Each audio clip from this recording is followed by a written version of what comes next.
Online Manipur YouTube channel स्विंग मैम पुनमु अमुक हन्ना तराम लोकसरी हनबदे यमना मरुइबा पाउ अमा अपडेट थमजगे हौखिबा डिसेंबर तांग मरी टेक्नोपल डिस्ट्रिक्ट की मनुंग चलमा मफम अमदा कुकी खुलाई पाइबसिंगना मखुत चलबा मतुंग दा तमथिना ओत नैरगा हात्रबा मितै त्रहुमदुगी मफमदा खुलाई कापतुना इकाई खुमनबा उतकिबगी ममी अमनि अइना हुजि उच्चरिबसि हवाई कटखबा अथौबा तरा हुमदुगी मफमदा हवाई कापतुना इकाई खुमनबा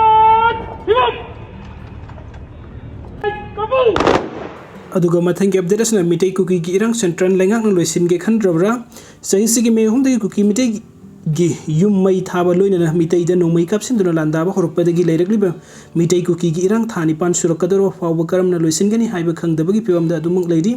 इरंग असे होरकपा मतमदा लैरंबा फिवमदगी खरबुदि इंथरकलबसु कुकी मितै गी युमदा नोंमै कापसिनदुना लांदाबदि लेप्ट्री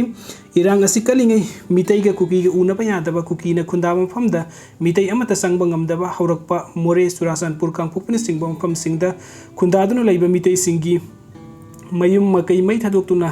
थुदेक्तुना अमदि मितैगी लाइसेंस सिंग फाव मै थादुना मांगहनबता नतना युमफम फाव डोजर जेसीबी न सिंगबा मेशनरी सिंग सिनदुना तेमथोरकपा मतम अदुदा इरंग असिबु हकथेंगना लक्सिननबा होनबा स्टेट गवर्नमेंट की चीफ मिनिस्टर ना यूनिफाइड कमांड ओइबगी महूद सेंटर ना थारकपा मियोय अमदा यूनिफाइड कमांड ओहेनखिबना हाइबदि चीफ मिनिस्टर ना हकथेंगना इरंग असि लोइसिननबा थबक तौहनखिदबदगी स्टेट लेंगाकना इरंग असि लोइसिनबा ngamdrabasu सेंटर की लेंगाकना लोइसिनगे खन्ना थबक तौरबदि नोंमनिनि द लोइसिनबा ngamgani हाइन ओपोजिशन दा लैब पॉलिटिकल पार्टी सिंग अमदि मियामना हाइन रखी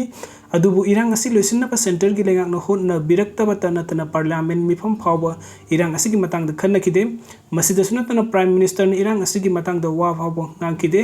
मसिना मितै कुकी की इरंग असि सेंटर की लेंगाक पसिंग न करिसु न सुंगबिदे हाइबदु तागी अदुबु सेंटर की लेंगाकना थवा साबिद्रबसु मितै कुकी द नतना मणिपुर द खुंदामिनरिबा फुरुप कांगलुप पुमनमक्की मियोय पुमनमक वारे हाइबसिदे असेंगबनी मणिपुर की मियामना वानरिबसि सेंट्रल लेंगाकना खंगद्रबसु स्टेट लेंगाकनादि खंगफम थोगी फिबम असदा मियामना सेंट्रल लेंगाकना इरंग असि लोइसिनगे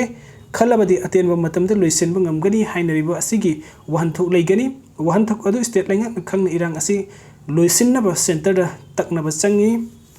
वीडियो सिंग बिबगी दमकता मैम पुमनंगपु अमुका हन्ना थगचरी अनौब अपडेट की दमकता ऑनलाइन मणिपुर यूट्यूब चैनल असबनुक सिबिदुना सब्सक्राइब तोबिरमु थैंक यू।